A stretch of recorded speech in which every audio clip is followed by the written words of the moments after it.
Ya, dari amanat yang oleh Pak Prawoto sebutkan tadi, kami konkretkan dalam bahasa program dengan staging yang bisa mudah implementasinya. Pertama, telekomunikasi dasar dulu. Iya.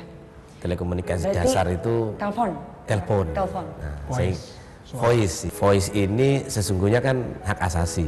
Betul. Hak asasi berkomunikasi. Kalau sudah hak asasi berarti kan nggak ada barrier, itu nggak boleh dibatasi. Dalam bahasa program dikenal desa dering. Gitu. Desa dering. Maksudnya di program KPU Yuso ini ya. Namanya desa berdering. Gitu. Desa ada teleponnya lah. Iya. Kita mengajukan stagingnya itu per village aja, per desa. Gitu. Sehingga program kita itu desa. Basis data yang kita terima tahun 2007 sehingga tergelar proyek ini memang hasil koordinasi dengan Badan Pusat Statistik dan Depdagri dan pemerintah setempat. Ya, kalau basisnya itu sesungguhnya tinggal 2000 saja. Itu pun di wilayah Papua karena beberapa pertimbangan.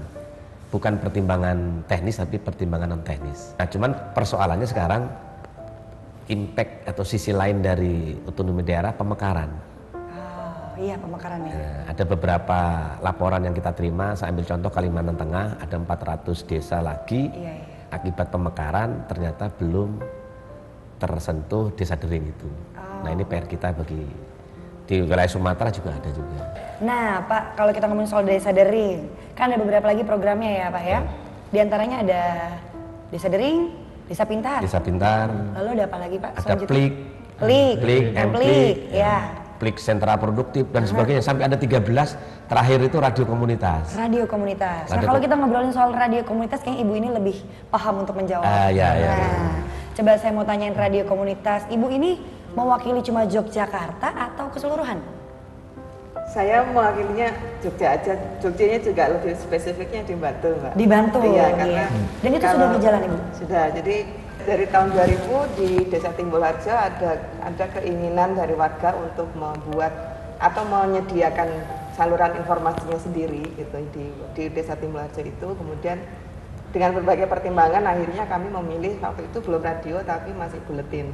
Jadi buletin cetak itu 4 halaman gitu karena dari sisi teknologi paling murah kan cuma tinggal butuh komputer, ngeprint, fotokopi, sebarkan gitu ya. Respon dari warga kami itu sangat bagus sampai akhirnya karena eksemplarnya kurang, warga itu fotokopi sendiri. Itu fotokopi sendiri. Nah, terus ada informasi yang masuk kepada kami waktu itu karena hanya 4 halaman dan beritanya sangat padat, kita bikin fontnya kecil-kecil dan itu nggak bisa dibaca oleh simbah-simbah gitu. Jadi anak-anak itu bingung, aku buat dibacain gitu. Akhirnya dia minta tolong anaknya. Jadi awal ceritanya adalah dari situ, dari buletin, dari atas permintaan warga, ya sudah kalau gitu supaya lebih gampang lagi kita bikin radio. Kita dapat bantuan dari kita dapat penghargaan dari ISAI, Institut Studi Arus Informasi di Hutan Kayu sini kantornya. Kita dapat hadiah uang, kemudian uang itu kita belikan pemancar, kita belikan mixer, kita belikan kreatif berarti ini. Iya, terus kita buat radionya itu. Waktu itu belum juga ada undang-undang penyiaran juga belum ada ya Pak. Undang-undang penyiarannya ada, tapi lembaga yang mengatur itu dibubarkan. Sehingga kemudian pada bermunculan itu. Dulu kan Departemen Penerangan dibubarkan yang ngatur itu. Secara keseluruhan radio komunitas memang dia berfungsi untuk melengkapi informasi yang disampaikan oleh media massa yang besar, media massa yang mainstream gitu. Karena isu-isunya ya isu-isu yang sangat lokal gitu. Saya punya banyak cerita tentang bagaimana radio. Ibu kayak banyak banget ceritanya ya. Kita tahan. Saya mau tanya dulu sama pakar telematika kita ya. Kalau pakar telematika mungkin bisa menjawab dari segi masyarakat juga bisa ya Pak ya? Ya, mungkin program USO ini salah satu program yang menarik ya, karena program dibiayai asal usulnya oleh yang uangnya dari industri, dari swasta. Yang tadi yang 1,25. Iya, dulu pada awalnya tugas itu dibebankan kepada industri dulu Pak, asal usulnya. Tapi mungkin dulu dianggap tidak efisien dan tidak efektif gitu ya. Sehingga dan memang kita lihat hasilnya setelah dilaksanakan oleh pemerintah dalam hal ini BP3TI, bisa pemerataannya bisa lebih baik ya, saya lihat sampai sekarang tinggal penggunaannya, pemanfaatannya, bagaimana memaksimalkan pemanfaatan itu. Nah ini susahnya, pemanfaatan itu kan bukan ya ranah beliau adalah pengadaan gitu.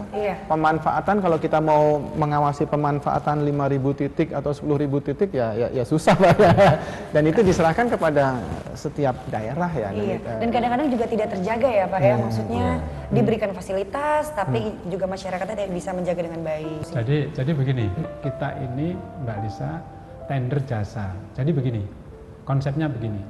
Kalau kita membantu daerah itu, ini yuk kasih mobil, emplik, ya, itu akan menjadi persoalan.